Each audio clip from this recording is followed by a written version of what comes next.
अस्सलाम वालेकुम बच्चों। तो इस वीडियो में हम जानेंगे कि ये सैम्पल पेपर किस लिहाज से गलत है, इसमें कहाँ पे कितनी गलतियाँ हैं, वो सारी चीज़ें हम इस वीडियो में समझेंगे। इसलिए इस वीडियो को आप बिल्कुल भी स्किप नहीं करना है अगर आपको ये समझना है कि कहाँ कहाँ गलत हुआ है और ये आपके साथ भी गलत हुआ है। कोर्स ए वाले बच्चों के साथ निहायत ही गलत किया है सीबीएसई ने। पता नहीं किसे पेपर बनवा लिया है, उसको यही नहीं मालूम कि कोर्स ए की किताब अलग होती है। उसने जो है सारे जो सवाल है, जिन्होंने भी ये बनाया है पेपर, सारे जो सवाल है वो जान पहचान की किताब से उठाकर दे दिए हैं। वो सारी चीज़ें मैं आपको यहाँ पर क्लियर करूँगी, इसलिए आपको ये क्लास लेनी बहुत ही ज़रूरी है। ठीक, अगर आपके पास अभी टाइम नहीं है तो इस वीडियो को बाद में देखिएगा, लेकिन देखिएगा ज़रूर ध्यान से। तो मेरे पास दोनों ही पेपर हैं, इसलिए मैंने ये रख लिया है कि प्रूफ के साथ आपको समझा सकूं। दोनों पेपर है मेरे पास, कोर्स बी और कोर्स ए। ठीक है, दोनों का ही सैम्पल पेपर है यहाँ पर मेरे हाथ में। और प्लस मैंने सिलेबस भी अपने साथ रख रखा है आपको समझाने के लिए कि आपका सिलेबस क्या है और आपके सैम्पल पेपर क्या दिया है बना के। तो इस वीडियो को देखिए ज़रूर, और जितने भी हैं उर्दू में उन सब के पास ये ज़रूर पहुँचाइएगा, क्योंकि बहुत से बच्चों के पास किताबें नहीं हैं, उन्हें नहीं पता है कि ये उनकी किताब से आए हैं या नहीं आए हैं। तो चलिए, पार्ट ए जो है वो उसमें आपको 4 पैराग्राफ मिलेगा, जिसमें से आपको 2 करने हैं। ठीक है, एक अनसीन और 2 अनसीन और 2 दरसी किताब से। ठीक है, 2 गैर दरसी और 2 दरसी किताब। तो गैर दरसी चलो किसी में से भी दे दे, क्योंकि ये गैर दरसी है। ठीक है, अनसीन पैसेज है तो ये किसी में से भी चलेगा। बात आती है यहाँ पे जो सीन पैसेज होते हैं, जो दरसी किताब से हमें मिलने चाहिए। ठीक है, क्या लिखा है यहाँ पे आपको दिख रहा है? दरसी इक्तिबास। ठीक है, और है किसका ये, मैं दोबारा से आपको दिखा दूँ किसका है ये, कोर्स ए के लिए। ठीक है, कोर्स ए के लिए है ये। और यहाँ पे आप देखिए, आप दरसी इक्तिबास क्या दिया गया है आपको। रज़िया सुल्तान हिंदुस्तान की पहली मलिका थी जो दिल्ली के तख्त पर बैठी। ये है class 10th Urdu course B की किताब, जान पहचान में है ये वाला सबक। ठीक, अब और दिखाती हूँ मैं आपको।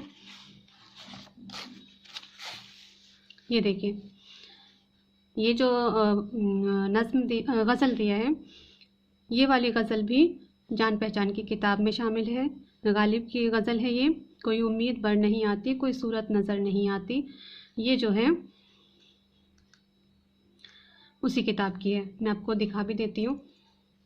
ये देखिए, मैंने इस पर नोट्स बनाए हैं उर्दू बी के लिए। मिर्ज़ा गालिब की है, कोई सूरत नज़र नहीं आती, इससे क्या मुराद है। ठीक है, तो ये गज़ल जो है वो जान पहचान किताब में है, तो ये आपकी किताब से ये नहीं दे रखा है। ठीक, समझ में आया सारे बच्चों को कि ये आपकी किताब से नहीं आए हैं। तो पता नहीं किस लिहाज से ये पेपर बनाया है। पार्ट बी देख लीजिए, जिसमें से आपको 6 सवाल करने हैं। ठीक है, टोटल आपको 12 सवाल करने हैं, बी में से 6 और सी में से 6 करने हैं। ठीक, अब यहाँ पे हम देखते हैं सवाल नंबर 3। देखिए, इसम की कितनी किस्में हैं। तो ये वाला भी है जो है आपके सिलेबस में नहीं है। इसम की कितनी किस्में हैं, इसम आपके सिलेबस में नहीं है।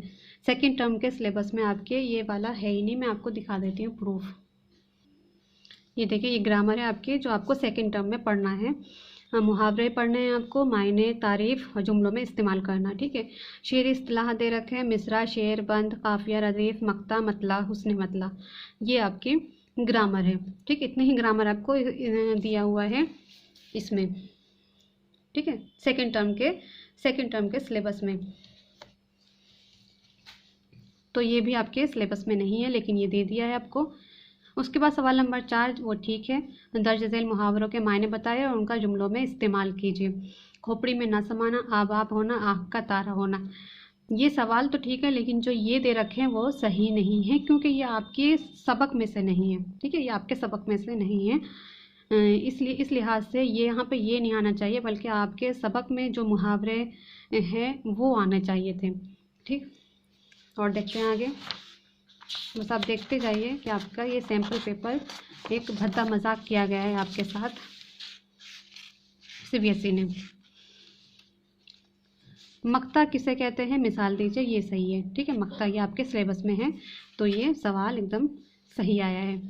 इकबाल की नज्म निगारी की खूबियाँ इख्तिसार के साथ बयान कीजिए, तो ये भी सही है क्योंकि इकबाल की नज्म आपके उसमें शामिल है। उसके बाद है सवाल नंबर 7, साहिल लुधियानवी का मुख्तसर तारुफ पेश कीजिए। अब ये जो है साहिल लुधियानवी, एक मिनट देखती हूँ आपके सिलेबस में ये हैं या नहीं। तो ये देखिए, ये साहिल लुधियानवी जी आपके सिलेबस में नहीं है। ये है इकबाल है, जोश है, अख्तर शिरानी है, कैफी आज़मी है, अनीस है, तिलोक चंद महरूम है, फिराक गोरखपुरी है। ये आपके सिलेबस में है।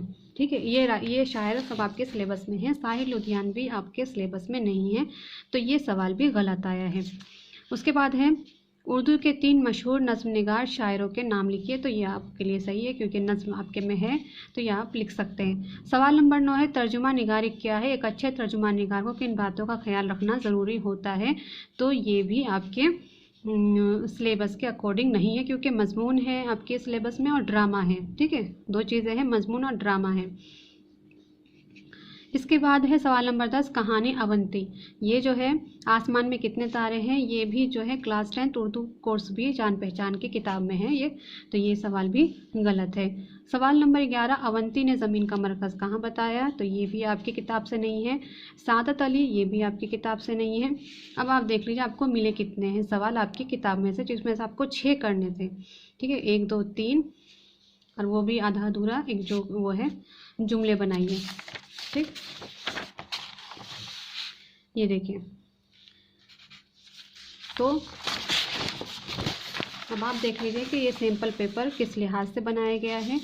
ये मजाक है, तो बहुत ही भद्दा मजाक है ये। इसके बाद पार्ट सी देख लीजिए। ठीक है, इस पे आते हैं हम। इसमें से आपको 6 करना है। ये दोनों 2 नंबर के हैं ये सवाल, ये 3 नंबर के सवाल हैं। ठीक, सवाल नंबर 13, रुबाई में कितने मिसरे होते हैं? तो ये सही है क्योंकि रुबाई आपको पढ़ना है।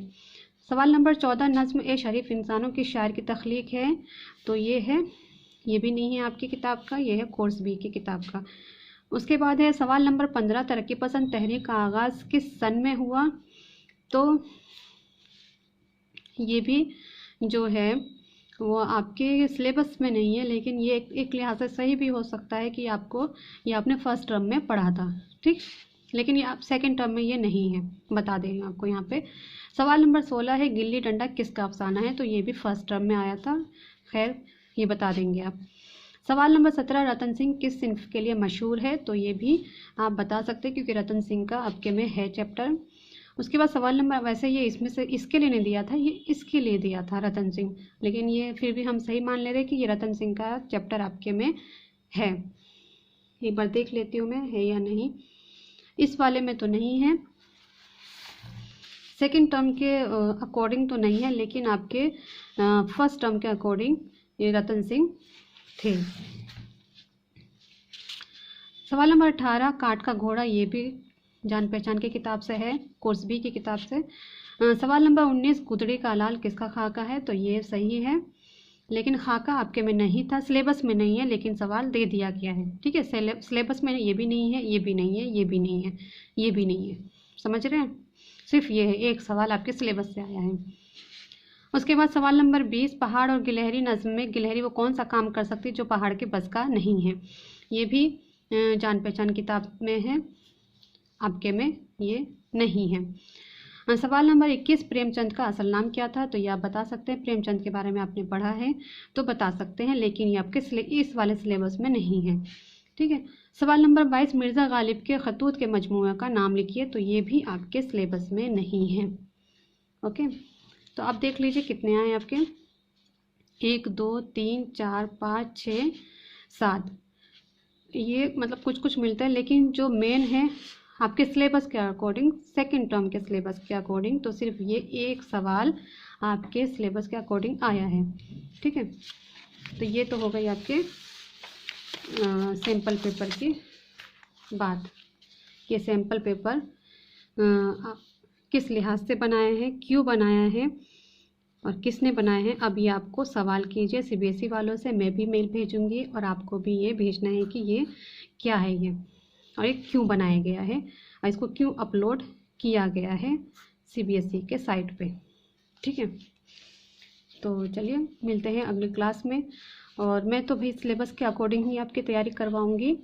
और अगर आ जाता है आपके, मैं उस टाइम की बात कर रही हूँ जब आपके एग्ज़ाम हो, और इस तरीके का अगर उस टाइम पे अगर आपके सवाल आ जाता है तो उस टाइम पे आपको चुप नहीं बैठना है, शोर मचा देना है कि आप ये पेपर नहीं करेंगे क्योंकि आपके सिलेबस के अकॉर्डिंग ये नहीं है, तो आप ये पेपर नहीं करेंगे। ये हर बच्चे से मैं अपील कर रही हूँ कि अगर इस वक्त CBSE वालों ने नहीं समझा तो आपको अपील करना है एग्ज़ाम के टाइम। आप समझ लीजिए कि सिलेबस क्या है, आपको सिलेबस अपने ध्यान में रखना है कि सिलेबस है मेरा ये सबक है, ठीक। ये सबक है जो हमें पढ़ने के लिए मिला है, ठीक। मैंने इस पे वीडियो बना रखा है मैंने, वो आप देखिएगा ज़रूर, ठीक है। जो आपके सेकंड टर्म का सिलेबस है उसको प्लीज़ देखिएगा ज़रूर, तभी आप स्टेप ले सकते हैं। अगर मेन एग्ज़ाम में अगर ये आपके ऐसा इस तरीके का आ जाता है क्वेश्चन पेपर बनकर, तो आपको चुप नहीं रहना है, आपको उस दिन पेपर नहीं देना है। सारे बच्चे ये स्टेप लेंगे तो पेपर कैंसिल हो जाएगा, दोबारा आपके लिए पेपर बनाया जाएगा, ठीक है। तो मिलते हैं अगली क्लास में, तब तक के लिए अल्लाह हाफिज़। और टेंशन बिल्कुल नहीं लेना है, ठीक है। सिर्फ अपनी तैयारी करनी है ईमानदारी से, सब अच्छा होगा।